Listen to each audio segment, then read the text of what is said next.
Hello, everybody, and welcome to a special edition of our Oreninc exclusive podcast series. I'm joined today here by Mickey Fulp, the Mercenary Geologist, and Brent Cook, founder of Exploration Insights.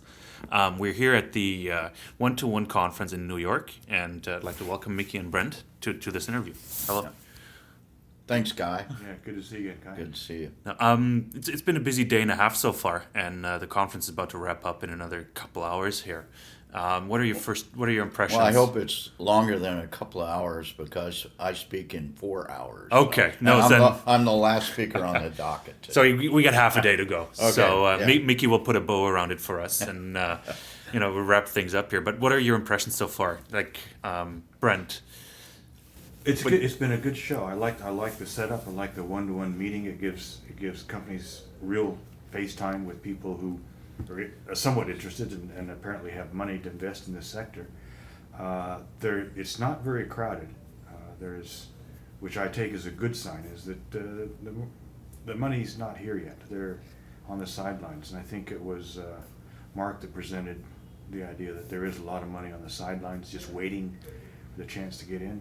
So my take is, as Mickey said earlier when we were talking, it's sort of 2 steps forward, 1 step back. We're in the 1 step back, but I think we're in the very early stages of what's going to prove to be a discovery-driven junior market, and we're close to that now.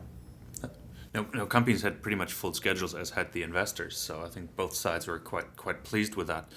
Do you concur, Mickey? Is that something? Yes. The companies I've visited with have had pretty much full schedules, and I'm probably somewhat more selective than the average investor here, in the fact that a lot of these companies I know already, and so there's oftentimes not a lot of sense in me taking another meeting with them when I had a meeting with them in Vancouver over the last 2 or 3 weeks. But what I would like to emphasize what Brent said about the 2 steps forward, 1 step back. And we've seen that in commodity prices since the bottom in January of 2016. January 20th was the magical day, or when the bottom was hit in oil, in copper, not in gold, but a yearly low in gold on that date. And so we saw this big rise in commodity prices for most of 2016. And so now we've seen that step back all the way from iron ore to gold to copper to uranium. They've all come off. Part of the highs, I think initial highs were driven by hedge funds. And I think the hedge funds came in too early, thinking it was going to happen really quickly. And so now, in, say, the end of the first quarter of 2017 and continuing to now, the hedge funds backed off a bit. Are you seeing the hedge funds circling companies here at the event, positioning themselves for the second leg up? I'm not. Most of the people here, there's funds, there's family money. Yeah. But I'm not seeing hedge funds here. No. I think they're more market driven, instant gratification type exactly. things. So they're not here yet. Yeah. So the hedge funds tend to, as most organizations do, or most entities, sectors, they often move en masse in and out. And the bottom was in I think a year and a half ago or so, a year and 4 months ago, and they saw that and they all pushed in, and now they've all kind of pulled back a bit. But those aren't back in yet. Yeah, but they're supposed to be the smart money.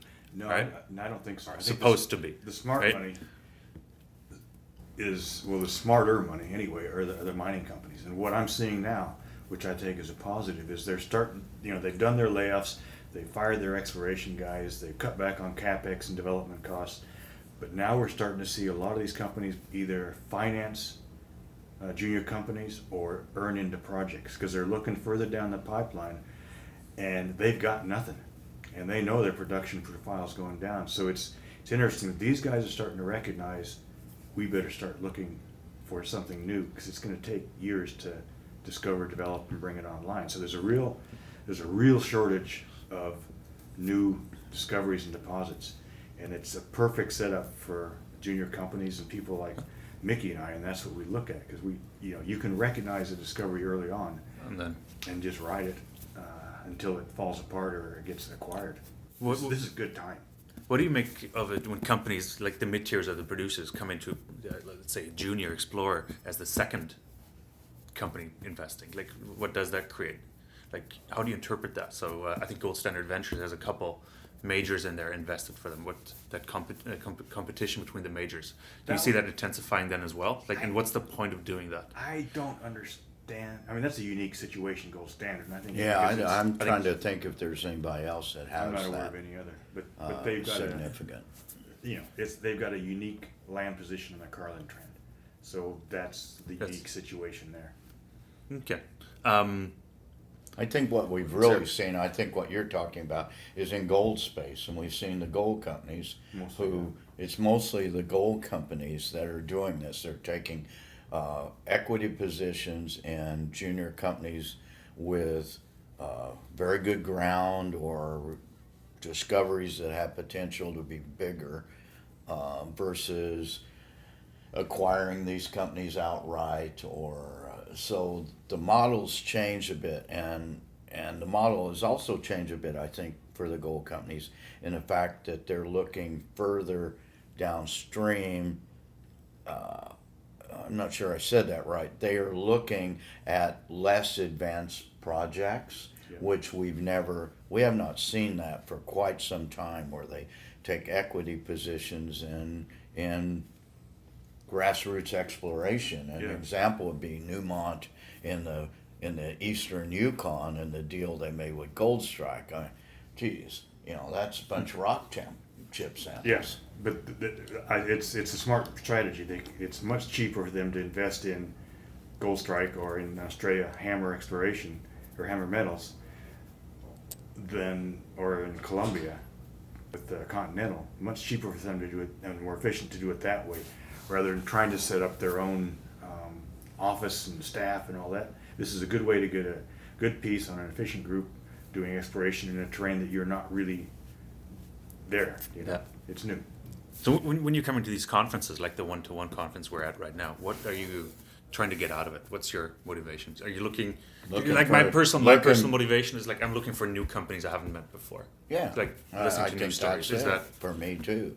Come here and get with the ability to get introduced to several new deals all in one spot. And that's attractive both to the companies presenting and to guys like us. That's why we probably go to all these conferences to begin with. A lot of the conferences, I think, historically are put on for the newsletter writers so we can get our work done in one fell swoop. And these one-to-ones, which are kind of a new, they're not exactly new, but the one we're at right now, the one-to-one investment conference, to my knowledge, they were the guys that were first out of the box with this speed dating sort of model. I'm just here looking for something that I want to invest in and share with my subscribers. I mean, that's what I'm really here for. Where am I going to put my money? And this is a great place. And I think what our subscribers or listeners would like to hear as well. What are 3 companies you're taking home with you to do some more due diligence on? Is there, if you want to answer that, is there something that stuck out? I don't know. I don't have positions yet, so and my subscribers, I'm loyal to my subscribers, so I want to do enough due diligence to be comfortable with the companies before we go into it. And if I give it out to everybody now, then it's kind of the edge is off or the benefit is off to people that follow me. That same. Very valid. No, it's like I'm not trying to squeeze you here. And I was like holding a gun to your head. We're sitting in a quiet hotel room, so no witnesses here. But there are 3 companies I met with that I thought were pretty interesting. I'm going to do due diligence, and if they pass through, I'll buy them and we'll write them in a letter. Companies that are here that I already own. I can't think of any. Yeah, I'm trying to think, are there any companies here that I own? And yes, there are a couple of companies I own. So who are they? Mawson Resources.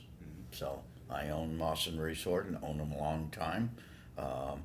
They are one of my latest stock picks. So very excited at what they're doing in Finland and in other jurisdictions.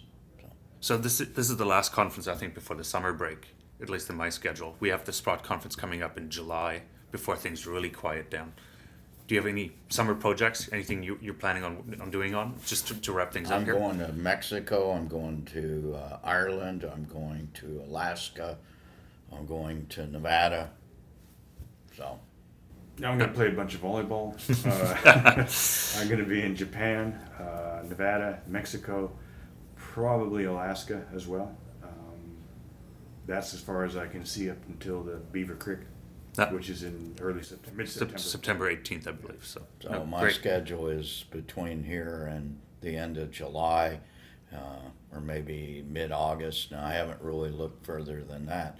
I imagine I will be in other jurisdictions. So. And I'm sure our paths will cross latest in Vancouver at the Sprott conference. And I'd like to thank you for taking the time here, sharing your thoughts and insights about this conference and the general market sentiment right now. So thanks for taking the time, and we'll talk again soon, I hope. Sure, anytime, Kai. Thanks a lot, Kai.